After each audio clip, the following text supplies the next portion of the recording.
Olá, mulheres! Sejam todas muito bem-vindas no Emagrecimento na Menopausa. Nesse canal, a gente conversa sobre menopausa sem tabus e sem enrolação. Aqui vamos direto ao ponto. Nessa aula, eu vou ensinar as estratégias de emagrecimento na menopausa e as estratégias para aumentar a sua disposição. Eu sou a Tânia Bétega, nutricionista clínica, tenho mais de 30 anos de experiência na área da nutrição e, assim como você, eu também sou menopausada. A aula de hoje é a decisão de emagrecer usando canetas emagrecedoras e não ter o reganho de peso. A transição para a menopausa é marcada pelo declínio dos hormônios estrogênicos, que representam um verdadeiro desafio metabólico de forma bastante significativa para a mulher nessa fase. As alterações hormonais trazem várias mudanças no corpo da mulher, como a redistribuição da gordura corporal, o acúmulo da gordura na região abdominal, também chamada de adiposidade visceral, a redução da taxa metabólica basal, dificultando com isso a perda de peso e o aumento da resistência à insulina. Esse cenário, somado a fatores como estresse, as mudanças na composição corporal e também possíveis alterações no padrão de vida dessa mulher que está na menopausa, tornam a perda de peso e a manutenção do peso um processo assim bastante complexo e muitas vezes difícil de se manter. A indústria farmacêutica sempre apresenta uma nova estratégia para promover o emagrecimento da população. As terapias farmacológicas, como as canetas emagrecedoras, que são os análogos do GLP-1, ou seja, que oferecem uma nova ferramenta para o uso, devem ser cuidadosamente ponderadas frente aos pilares intocáveis do estilo de vida de cada um. Análogos do GLP-1 são medicamentos que imitam o hormônio natural GLP-1, atuando no pâncreas para aumentar a produção da insulina e reduzir a glicose do fígado, além de retardar o esvaziamento gástrico e aumentar a saciedade, sendo usados no tratamento do diabetes tipo 2 e na obesidade, com nomes como liraglutida, semaglutida, dulaglutida, que são administrados via injeção, diariamente ou semanalmente, ou ainda mais recentemente de forma oral. Esses medicamentos funcionam imitando a ação do peptídeo 1, que é semelhante ao glucagon, GLP-1. São hormônios que são produzidos no intestino, mas que têm um efeito mais duradouro. Esses medicamentos também agem no pâncreas e estimulam a liberação da insulina quando a glicose está alta e diminuem a produção de glicose pelo fígado. Esses medicamentos retardam o esvaziamento gástrico, prolongando a sensação de saciedade e diminuindo o apetite, o que ajuda na perda de peso. Alguns medicamentos mostraram benefícios cardioprotetores, pois melhoram o controle glicêmico sem causar hipoglicemia severa, sendo também importante no controle do diabetes tipo 2. Esses medicamentos também promovem a perda de peso devido ao efeito na saciedade do apetite. No Brasil, há vários medicamentos. Liraglutida, comercializado como Victoza para o diabetes, Saxenda para a obesidade. Tem também a semaglutida, comercializado como sendo Ozempic para o diabetes. Esse medicamento está em estudos para o tratamento da obesidade também. E também tem na apresentação oral. Um outro medicamento é a dulaglutida, comercializado como Trulicity para o diabetes. Tirzepatida, que é um agonista, ou seja, medicamento que ativa um duplo canal receptor dos hormônios GLP-1 e GIP, e são usados para controlar diabetes e obesidade. O GLP-1 é o peptídeo semelhante ao glucagon 1. Glucagon é o hormônio secretado pelo pâncreas. O GIP é um polipeptídeo insulinotrópico dependente da glicose. O que são GLP-1 e GIP? GLP-1 e GIP são hormônios intestinais chamados de incretinas. Esses hormônios intestinais, eles são liberados após a pessoa se alimentar. Esses hormônios regulam o açúcar no sangue, a glicose no sangue. Esses hormônios também aumentam a saciedade e controlam a secreção de insulina e do glucagon, que são hormônios produzidos no pâncreas, sendo importantes no tratamento do diabetes tipo 2 e no tratamento da obesidade. O GIP é um hormônio produzido pelas células do intestino delgado. É um hormônio intestinal mais abundante em pessoas saudáveis. E quando a pessoa se alimenta, esse hormônio estimula o pâncreas a liberar um outro hormônio, chamado insulina, que vai atuar no cérebro e no tecido adiposo. Mas o seu efeito no pâncreas é reduzido no diabetes tipo 2. Agora, o GLP-1 é um hormônio produzido pelas células do intestino também. O GLP-1 também estimula o hormônio insulina. E esse hormônio retarda o esvaziamento gástrico, ou seja, aumenta a saciedade e também inibe o hormônio glucagon. Quanta coisa, né? Geralmente, esses medicamentos são injetáveis, com doses diárias ou semanais. Também existe a opção da semaglutida oral.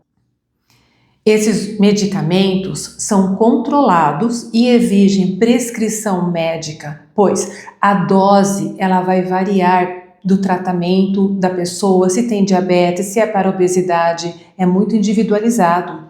O principal benefício é a perda de peso em torno de 10 a 15% do peso corporal, o que pode impactar positivamente nas doenças associadas, como por exemplo a esteatose hepática, a gordura no fígado, ou pré-diabetes, ou então no controle da pressão arterial. No entanto, os benefícios dos hábitos de vida com a nutrição estruturada para a menopausa, atividade física regular também estruturada para a menopausa, o sono de qualidade e também o manejo do estresse são amplos e fundamentais. Nutrição equilibrada e estilo de vida saudável promovem não apenas a perda de peso, mas a remodelação corporal, ganho de massa magra e perda de tecido adiposo, da gordura. Melhoram a sensibilidade à insulina, fortalecem a densidade óssea, modulam o humor, elevam a disposição e criam resistência metabólica. Enquanto que a medicação pode ser uma ferramenta pontual, os bons hábitos de alimentação e estilo de vida constituem a base permanente da saúde, sendo decisivos para a manutenção do peso perdido após a descontinuação de qualquer fármaco. Um estudo de 2021 mostrou que indivíduos que usaram 2,4 gramas de semaglutida tiveram perda média de 14% do peso corporal, isso em 68 semanas, contra 2,4 com o placebo. Em adultos com obesidade, isso em 2021. Programas intensivos de modificação do estilo de vida podem promover perdas de até 10% do peso inicial, com benefícios mantidos por anos, quando os hábitos são sustentados. Estudos mostram que a interrupção dos agonistas do GLP-1 resulta em reganho de peso aproximadamente em 2/3 do peso perdido, isso em um ano, reforçando a necessidade de mudanças estruturais paralelas. Você pode estar pensando, mas eu não consigo emagrecer sem a ajuda das canetas emagrecedoras. É ou não é? Olha só, sentir que o emagrecimento só é possível com a ajuda medicamentosa é um fato bastante comum, mas é importante entender que os medicamentos são ferramentas para facilitar um processo que também depende de hábitos de vida. O desafio é mudar o foco de perder peso rápido e pensar em manter a saúde e o peso a longo prazo. As medicações usadas para emagrecer podem te ajudar a emagrecer enquanto você estiver usando essas medicações. Lidar com a perda de peso pode ser um desafio e é compreensível sentir que precisa de suporte. Seguir um plano alimentar estruturado para a menopausa faz toda a diferença no equilíbrio do peso e na manutenção da massa magra. Assim como a prática regular de atividade física, também estruturada para a mulher que está na menopausa, vai ser fundamental. Também é importante avaliar o equilíbrio comportamental. Por quê? Porque a ansiedade pode ser um fator que lhe traz a compulsão alimentar e, nesse caso, as canetas emagrecedoras não irão resolver. O emagrecimento na menopausa é um processo complexo que vai além da simples redução do peso na balança. Trata-se de uma intervenção clínica que visa promover uma recomposição corporal, priorizando a perda da gordura do corpo, especialmente a gordura visceral, e a preservação do ganho da massa muscular. Esse tratamento envolve correções de disfunções metabólicas comuns nessa fase, como, por exemplo, a resistência à insulina e também a melhora dos parâmetros de saúde. As canetas emagrecedoras são medicamentos injetáveis que atuam no sistema de regulação do apetite e da glicose, sendo uma ferramenta farmacológica moderna para auxiliar no controle do peso. Não se trata de um processo estético, superficial ou de uma batalha contra a balança. Também não se trata de uma corrida por resultados rápidos e insustentáveis. O uso das canetas emagrecedoras não é uma solução mágica, um passe livre para os maus hábitos ou um tratamento cosmético.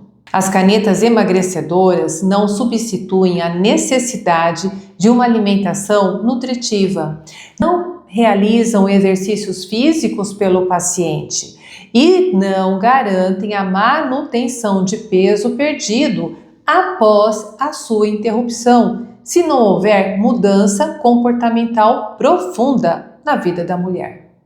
A massa muscular é o principal órgão metabólico do corpo. Durante a menopausa, há uma aceleração natural da perda muscular, podendo resultar em sarcopenia, que é a perda da massa muscular de uma forma mais severa. Manter e construir músculos é importante. E por que é importante? Os músculos aceleram o metabolismo basal, ou seja, os músculos consomem mais energia ou mais calorias em repouso do que a gordura. Mais massa magra significa um forno metabólico mais ativo, combatendo a queda típica da taxa metabólica. Os músculos melhoram a sensibilidade à insulina, pois o tecido muscular é o principal sítio de utilização da glicose. Músculos fortes e ativos ajudam a controlar os níveis de açúcar no sangue, combatendo com isso a resistência à insulina. Os músculos protegem a saúde óssea, pois a tração dos músculos nos ossos durante os exercícios de força, os exercícios de resistência, estimulam a formação óssea, combatendo a osteopenia ou ainda a osteoporose. Os músculos preservam a funcionalidade, ou seja, garantem autonomia, força, equilíbrio e qualidade de vida também. Quais são os riscos para a saúde quando a mulher menopausada tem mais gordura corporal? Vamos ver? Na menopausa, o risco está menos no peso total e mais na localização e no tipo de gordura. O acúmulo de gordura visceral, a gordura abdominal, é um tecido metabolicamente ativo e também perigoso. Por quê? Olha só, é indicativo de inflamação sistêmica, ou seja, indica a liberação de citocinas inflamatórias, criando um estado de inflamação crônica, de baixo grau e também ligado a diversas outras doenças. É também indicativo da disrupção hormonal, ou seja, essa gordura interfere na sinalização de hormônios como a insulina, levando à resistência à insulina e pode também perturbar outros eixos hormonais. É também indicativo do risco cardiometabólico, que está diretamente associado a um maior risco de doenças cardiovasculares, diabetes tipo 2, hipertensão arterial e esteatose hepática não alcoólica, também conhecida como fígado gorduroso. O valor desse tratamento medicamentoso é uma barreira significativa na vida de muitos brasileiros, pois esses medicamentos são de alto valor e, em geral, não são cobertos pelos planos de saúde para indicação de obesidade ou sobrepeso isolado. Os preços variam conforme o princípio ativo, ou seja, semaglutida, liraglutida e também a dosagem. É um custo recorrente que, na maioria dos casos, deve ser mantido por longos períodos para sustentar o efeito, representando um investimento financeiro substancial. Quais os riscos nutricionais que a mulher menopausada pode ter no uso das canetas emagrecedoras? O principal mecanismo de ação desses medicamentos, que são a saciedade precoce e o retardamento do esvaziamento gástrico, trazem riscos nutricionais que demandam supervisão. A ingestão proteica pode ficar insuficiente porque, com a drástica redução do apetite, a mulher menopausada pode não atingir a meta proteica diária, em torno de 1,2 a 1,6 gramas por quilo de peso para essa fase, acelerando com isso a perda muscular, ou seja, ciclando para uma sarcopenia e comprometendo a composição corporal. Corre o risco de ter deficiência de micronutrientes, porque a baixa ingestão volumétrica de alimentos pode levar à inadequação de vitaminas, como por exemplo as vitaminas B12, a vitamina D e os minerais como ferro, cálcio, magnésio, já naturalmente críticos na mulher menopausada. Pode também ocorrer a constipação intestinal, pois é um efeito colateral comum que, se não for muito bem manejado, pode piorar a saúde digestiva.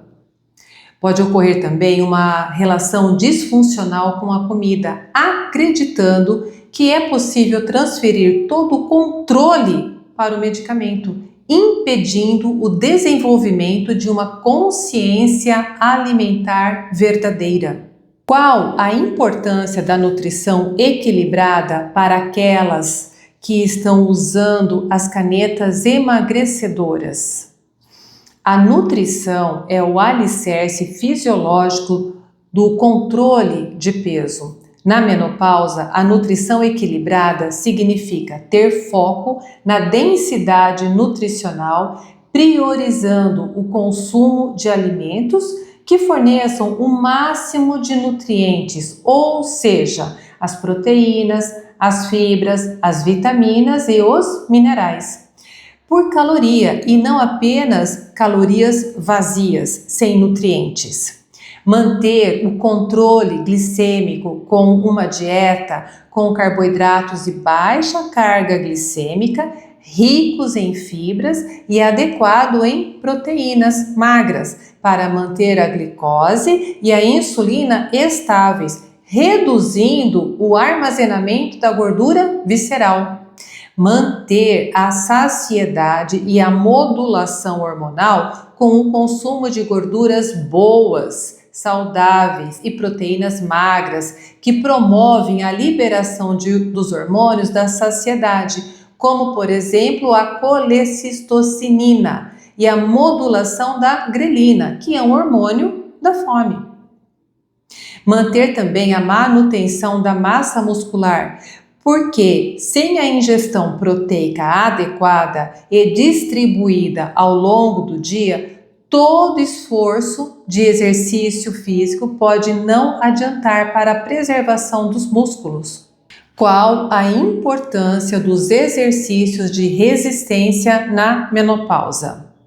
Os exercícios de resistência, ou seja, musculação, pilates, treinamento funcional, não são negociáveis na menopausa. Sua importância vai muito além do gasto calórico.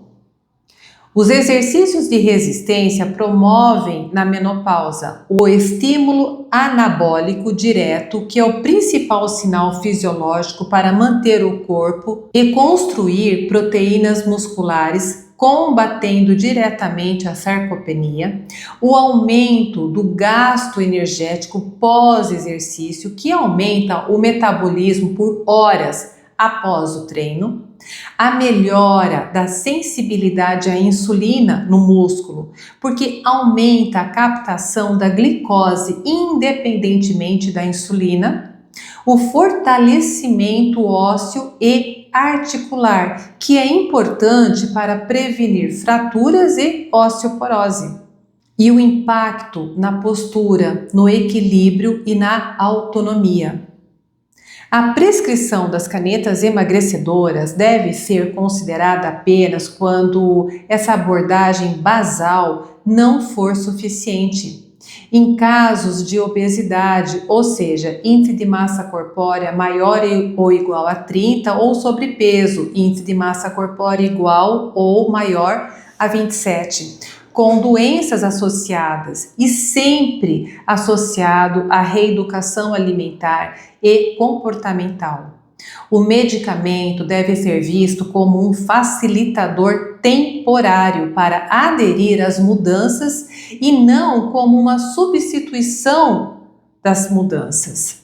Nutricional com adequação proteica para a preservação muscular, consumir fibras para a saciedade e a saúde intestinal, manter o consumo de alimentos ricos em vitaminas e minerais. As estratégias de emagrecimento, como a restrição da janela alimentar ou o jejum intermitente, priorizar a musculação para combater a sarcopenia e acelerar o metabolismo, associado tudo isso a exercícios físicos aeróbicos para a saúde cardiovascular. O treinamento de força não é negociável nessa fase e manter as técnicas de higiene do sono também são essenciais para todo o controle hormonal do cortisol, que favorece o acúmulo da gordura abdominal. Os bons hábitos alimentares devem ser praticados por quem usa as canetas emagrecedoras? Sim, bons hábitos alimentares são padrões comportamentais que focam no como me alimentar, quando me alimentar e por que me alimentar, né? Além do que simplesmente eu vou comer agora para matar a fome. Vamos ver cada um? Primeiro, prestar atenção aos sinais de fome e saciedade. Comer sem distrações, saboreando os alimentos. 2. Planejar as principais refeições com uma fonte proteica magra, gordura de qualidade, vegetais, podendo ser até metade do prato, e uma porção controlada de carboidratos complexos, ou seja, arroz, massa, batata. 3. Beber água regularmente, pois muitas vezes confundimos sede com fome. 4. Ter o controle sobre os ingredientes e os métodos de preparo. 5. Incluir alimentos prazerosos, sem neurose, entendendo que a consciência é um longo prazo e é importante na sua construção de reeducação alimentar. Nutricionais para não perder massa muscular na menopausa. Quais são as estratégias nutricionais para não desnutrir na menopausa? Você entendeu o motivo pelo qual é necessário ter e seguir um plano alimentar estruturado para a mulher menopausada e também manter uma rotina de exercícios físicos. Bom, eu espero fazer a diferença na qualidade de vida de cada mulher que está na menopausa. Agora, eu fico por aqui. Um grande abraço para todas e até a próxima aula.